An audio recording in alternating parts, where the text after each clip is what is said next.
मैं आपको एक बहुत ही मजेदार कहानी सुनाने जा रही हूँ। एक बार की बात है, यूनान के सम्राट किसी बात पर अपने वजीर से नाराज हो गए। नाराजगी में उन्होंने वजीर के लिए फांसी की सजा का ऐलान कर दिया। फांसी का समय शाम 6 बजे ऐलान कर दिया गया। फांसी की सजा दिए जाते समय वजीर दरबार में उपस्थित नहीं था। सम्राट ने सैनिकों को आदेश दिया, जाओ जाकर वजीर को पता लगाओ कि कहाँ गया है। जाकर वजीर को बता दो कि शाम को ठीक 6 बजे उसे फांसी पर लटका दिया जाएगा। सम्राट का आदेश मानकर सैनिक की एक टुकड़ी वजीर के घर पहुंच गई। उसके घर के चारों ओर से घेर लिया गया। कुछ सैनिक घर के अंदर गए। अंदर जाने पर उन्होंने देखा कि वहां तो जश्न का माहौल है। उस दिन वजीर का जन्मदिन था। उसके घर पर रिश्तेदारों और दोस्तों की चहल पहल थी। संगीत बज रहा था, नाच गाना चल रहा था। पूरे घर में पकवान की खुशबू फैली हुई थी। कुल मिलाकर वहां का माहौल बड़ा ही खुशनुमा था। सैनिकों ने भरी महफिल में ऐलान का वजीर को फांसी की सजा के बारे में बताया। यह भी बताया कि फांसी शाम 6 बजे दी जाएगी। यह ऐलान सुनकर वहां पर मौजूद हर शख्स हैरान हो गया। फौरन संगीत और नाच गाना बंद कर दिया गया। रिश्तेदार, दोस्त और परिवारजन उदास हो गए। तभी कमरे में छाई खामोशी में वजीर की आवाज गूंजी, उस ऊपर वाले का लाख लाख शुक्रिया कि उसने फांसी के लिए शाम 6 बजे तक वक्त दिया है। तब तक हम सब जश्न मना सकते हैं। वजीर की बात सुनकर दोस्तों, रिश्तेदारों और परिवारजनों ने कहा, कैसी बातें कर रहे हो? फांसी की सजा सुनाई गई है तुम्हें और तुम जश्न मनाने की बात कर रहे हो। वजीर ने किसी तरह सबको समझाया और जश्न फिर से शुरू करवा दिया।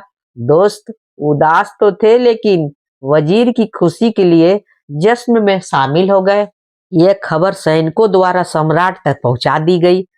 सम्राट पूरा माजरा जानने के लिए वजीर के घर पहुंचा। वहां पहुंचकर जब उसने सबको जश्न मनाते हुए देखा तो वह भी दंग रह गया। उसने वजीर से कहा, तुम पागल हो गए हो क्या? शाम 6 बजे तुम्हें फांसी पर लटका दिया जाएगा, समझ लो, और तुम खुशियां मना रहे हो।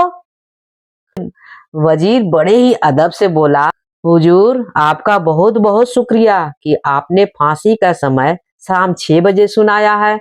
इस तरह मुझे शाम 6 बजे तक वक्त मिला है। यदि आप मुझे यह वक्त न देते तो मैं अपने परिवार, दोस्तों और रिश्तेदारों के साथ जश्न कैसे मनाता? फांसी पर लटकने से पहले मेरे पास शाम तक वक्त है। ये मैं क्यों जाया करूं? मेरे पास जितना भी वक्त है मैं उसे खुशी खुशी बिताना चाहता हूँ।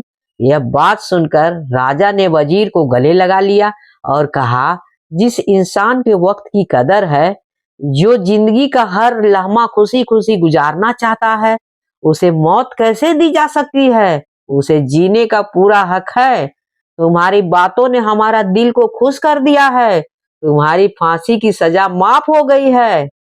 इस कहानी से हमें यह शिक्षा मिलती है कि जिंदगी खूबसूरत है, इसका हर लम्हा खुशी के साथ गुजारे।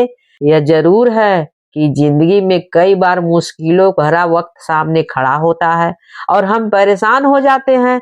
ऐसे में हम जिंदगी जीना छोड़ देते हैं। मुश्किलों से हारे नहीं, उसका सामना करें और खुशी के साथ करें। जो भी समय आपके पास है उसका पूरा उपयोग करें। ये जिंदगी बार बार नहीं मिलने वाली है, इसे खुलकर जिए। अगर आपको ये कहानी अच्छी लगी हो तो प्लीज खुशी खुशी लाइक, शेयर एंड सब्सक्राइब तो कर ही दीजिएगा, भूलिएगा बिल्कुल नहीं। आज मैं आपको एक बहुत ही मजेदार कहानी सुनाने जा रही हूँ। एक बार एक राजा ने इतिहास की सारी समझदारी भरी बातों को लिखवाने का निर्णय लिया ताकि आने वाली पीढ़ी तक उसे पहुंचाया जा सके। राजा ने अपने सलाहकारों को बुलवाकर सारी बातें बताई। सलाहकारों ने काफी मेहनत के बाद इतिहास की सारी समझदारी भरी बातों पर कई किताबें लिखी और राजा के समक्ष पेश किया। इतनी सारी किताबों को देखकर राजा को लगा कि इतनी सारी किताबें लोग पढ़ नहीं पाएंगे। इस इसलिए उन्होंने अपने सलाहकारों को इसे और छोटा कर लाने को कहा। सलाहकारों ने इस पर फिर से काम किया और इस बार उन सारी किताबों को संक्षिप्त करके एक किताब में बदल दिया, फिर राजा के सामने पेश किया गया। राजा को वो भी किताब बहुत ही काफी बड़ी लगी। सलाहकारों ने फिर से उस पर काम किया और इस बार एक किताब को एक चैप्टर यानी कि अध्याय में बदल दिया और फिर राजा के सामने पेश किया गया। पर यह भी राजा को बहुत लंबा लगा। राजा ने कहा, लोग इसे भी नहीं पढ़ेंगे।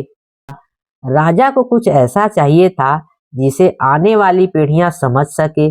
फिर से सलाहकारों ने उन पर काम करके उसे सिर्फ एक पन्ने में संक्षिप्त करके राजा के सामने पेश किया, पर राजा को यह भी काफी लंबा लगा।